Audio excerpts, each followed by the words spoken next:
Hello everyone, this is the second part of our chapter adjective. And as you know that in the first part of adjective, we have learned that what is adjective? Adjective is a word that describes or qualifies a noun or a pronoun. And we have talked about the kinds of adjective, in which we have described the first one, adjective of quality, that tells us about the quality of a person or an animal or a thing. And in second kind, we have talked about adjective of quantity. Quantity shows how much of a thing is meant. Okay, so I hope that you understood everything in the previous video, and in this video today we will start from the third kind, that is adjective of number. Adjective of number. Adjective of number answers the question how many. Adjective of number हमें ये बताता है कि कोई चीज़ how many कितनी है, कितने numbers में है. It means we will use this adjective for countable nouns. हम इस एडजेक्टिव का यूज काउंटेबल नाउन्स के पहले करेंगे. And the adjectives which show how many persons, places और things are meant are called the adjectives of number. यानी जो adjective हमें ये बताएगा कि पर्सन कितने हैं, या प्लेस कितनी है, या थिंग्स कितनी है, कितनी चीज़ों की नंबर्स में बात हो रही है, वो हमारा एडजेक्टिव ऑफ नंबर हो जाएगा. We can make it clear with the help of these examples. I met her several times. अब मैं उससे कई बार मिला. ठीक है, तो यहाँ पर हाउ मेनी टाइम्स कितनी बार मिला, सेवरल यानी कई बार मिला. तो सेवरल क्या हो गया, नंबर हो गया. ठीक है, तो several is adjective of number here. We have two friends, sorry we have two hands. हमारे टू हैंड्स हैं. So how many hands are there, two. तो टू क्या हो गया, एडजेक्टिव ऑफ नंबर हो गया. यानी एडजेक्टिव ऑफ नंबर में सबसे पहला तो सिंपली हमारे कोई भी नंबर्स आ सकते हैं, चाहे वो डायरेक्टली नंबर्स हो, या फिर जैसे हम यूज़ करते हैं ट्वाइस, दो बार, थ्राइस, तीन बार, वंस, एक बार, ये भी हमारा नंबर्स में ही काउंट होगा.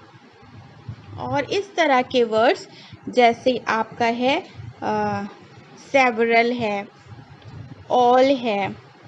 ठीक है, इस तरह से आपका ये भी एडजेक्टिव ऑफ नंबर्स में ही आ जाएगा. जैसे हमने कहा कि all the students were in uniform. सारे बच्चे यूनिफॉर्म में थे. तो कितने बच्चे यूनिफॉर्म में थे, हाउ मेनी, ऑल. तो ऑल हमारा एडजेक्टिव ऑफ नंबर शो करेगा. Shreya is the first in the Q. Shreya Q में, अपनी लाइन में फर्स्ट है. तो कहाँ पर है, फर्स्ट है. तो फर्स्ट हमारा क्या हो गया, एडजेक्टिव ऑफ नंबर. देखिए नाम खुद बता रहा है number.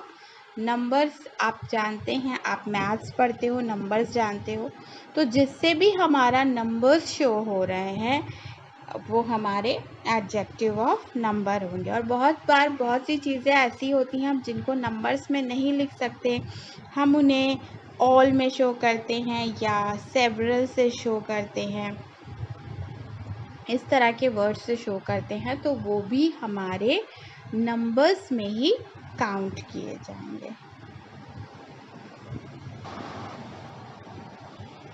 Next kind is demonstrative adjective. Demonstrative adjectives are words that show which person or thing is being referred to. देखिए, डेमॉन्स्ट्रेटिव एडजेक्टिव्स वो एडजेक्टिव्स होते हैं जो कि हमें ये बताते हैं कि किस इंसान या किस चीज़ को के बारे में बताया जा रहा है। ठीक है, the demonstratives in English are this, that, these, those. देखिए, डेमॉन्स्ट्रेटिव वर्ड जो है वो किससे बना है? डेमॉन्स्ट्रेशन से बना है। और डेमॉन्स्ट्रेशन का मतलब होता है कि हम किसी चीज़ को डिस्क्राइब कर रहे हैं, उसके बारे में बता रहे हैं। तो जब हम किसी चीज़ को डेमॉन्स्ट्रेट करते हैं तो हम हमेशा उसके लिए क्या यूज़ करते हैं? दिस, दैट या दीज, दोज। देखिए, अगर आपके पास कोई पेन है और आपको उसकी क्वालिटीज़ बतानी है तो आप उसे डेमॉन्स्ट्रेट करने के लिए क्या कहोगे? This pen is very good. आपने दिस का यूज़ क्यों किया? क्योंकि वो पेन सिंगुलर है, सिंगुलर के लिए दिस या दैट आता है। अब सिंगुलर में भी दिस और दैट हमारे पास दो ऑप्शन है, तो हमने दिस यूज़ किया, दैट क्यों नहीं यूज़ किया? क्योंकि जो चीज़ हमारे पास होती है और सिंगुलर होती है उसके लिए हम दिस डेमॉन्स्ट्रेटिव वर्ड का यूज़ करते हैं। और जब वो चीज़ सिंगुलर है बट हमसे दूर है, किसी दूसरे के पास है या कहीं और रखी है, तो उसके लिए हम दैट का यूज़ करते हैं। फॉर एग्ज़ाम्पल, जैसे आपको अपने फ्रेंड की पेन के बारे में बताना है, then you will say that pen is not good, कि वो पेन अच्छा नहीं है।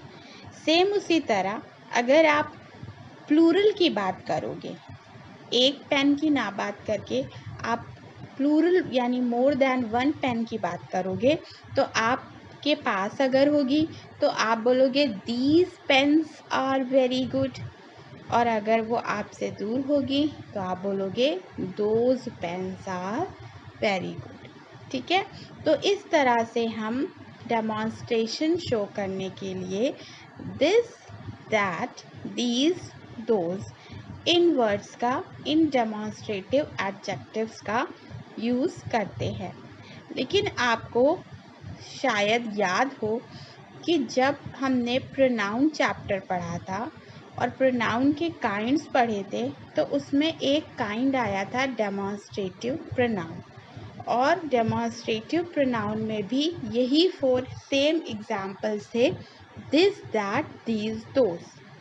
अब यहाँ पर जब सेम वर्ड एग्जाम्पल है, नेम भी सेम है, केवल बस उसके आगे पार्ट्स ऑफ स्पीच डिफरेंट है, यानी वो डेमॉन्स्ट्रेटिव प्रोनाउन था, ये डेमॉन्स्ट्रेटिव एडजेक्टिव है, सिर्फ इतना सा डिफरेंस है और एग्जाम्पल्स भी सेम वर्ड्स में है, तो हमें कैसे पता लगेगा कि ये डेमॉन्स्ट्रेटिव एडजेक्टिव होगा या डेमॉन्स्ट्रेटिव प्रोनाउन होगा? For this we have to see the sentences. इस डिफरेंस को जानने के लिए हमें क्या करना होगा? हमें सेंटेंस को अच्छे से पढ़ना होगा। जैसे देखिए, जो भी डेमॉन्स्ट्रेटिव एडजेक्टिव्स होंगे वो हमेशा नाउन के पहले यूज़ किए जाएंगे, यानी कि जब भी हम किसी डेमॉन्स्ट्रेटिव एडजेक्टिव का यूज़ करेंगे उसके तुरंत बाद हम नाउन को ज़रूर लिखेंगे। लेकिन जब हम डेमॉन्स्ट्रेटिव प्रोनाउन का यूज़ करते हैं तो उसके बाद हम नाउन का यूज़ नहीं करते। तो यानी अगर हमें किसी सेंटेंस में दिस, दैट, दीज या दोज के बाद कोई नाउन लिखा हुआ मिल जाता है तो इसका मतलब वो 100% क्या हो जाएगा? वो हमारा डेमॉन्स्ट्रेटिव एडजेक्टिव हो जाएगा। और अगर उसके बाद उस दिस, दैट, दीज, दोज के बाद कोई नाउन नहीं लिखा हुआ है तो वो हमारा डेमॉन्स्ट्रेटिव प्रोनाउन होगा। देखिए, एग्जाम्पल जैसे लिखा है, दिस एप्पल इज़ गुड। अब यहाँ पे देखिए, दिस डेमॉन्स्ट्रेटिव एडजेक्टिव है, क्यों है? क्योंकि इसके बाद हमने एप्पल नाउन का यूज़ किया है। अगर हम यहाँ पर प्रोनाउन यूज़ करते तो हम लिखते दिस इज़ गुड एप्पल, तब यहाँ पे दिस के बाद एप्पल नहीं आता, तब वो हमारा हो जाता demonstrative pronoun. I like those houses, यहाँ पर देखिए दोज किसके लिए आ रहा है? हाउसेस के लिए आ रहा है। हाउसेस क्या है? नाउन है, यानी ये दोज हमने नाउन्स के लिए यूज़ किया, तो ये दोज क्या हो गया? डेमॉन्स्ट्रेटिव एडजेक्टिव हो गया।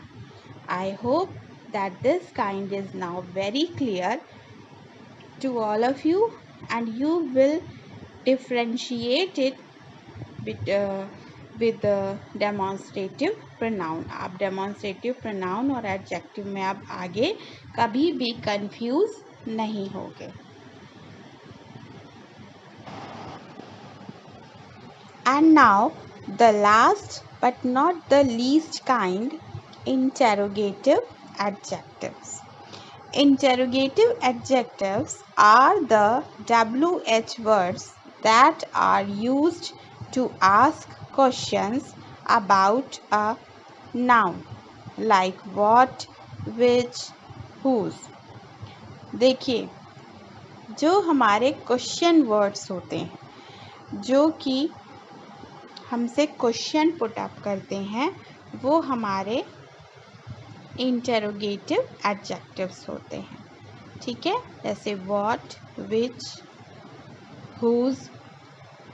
लेकिन इसमें हमें ये ध्यान देना होगा, they appear together with the noun, they are always used before a noun, कि वो हमेशा नाउन के पहले यूज़ किए जाते हैं। क्वेश्चन तो पुट अप किया जाएगा, क्वेश्चन तो पूछा जाएगा, लेकिन उसके बाद जिस नाउन से रिलेटेड क्वेश्चन हो रहा है उस नाउन को भी उसके बाद यूज़ किया जाएगा। ठीक है, तभी वो हमारे एडजेक्टिव्स हो जाएंगे, इंटरोगेटिव एडजेक्टिव्स हो जाएंगे।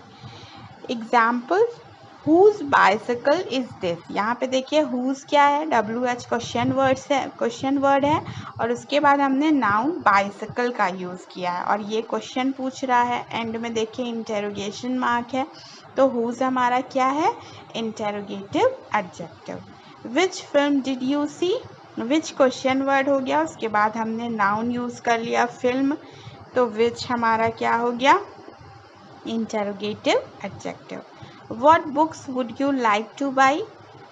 What क्या है? क्वेश्चन वर्ड है, उसके बाद बुक क्या है? नाउन है, तो हमने देखिए क्वेश्चन वर्ड के बाद नाउन का यूज़ किया है इन तीनों सेंटेंसेस में, तो इसलिए ये तीनों ही क्वेश्चन वर्ड हमारे क्या हो गए हैं?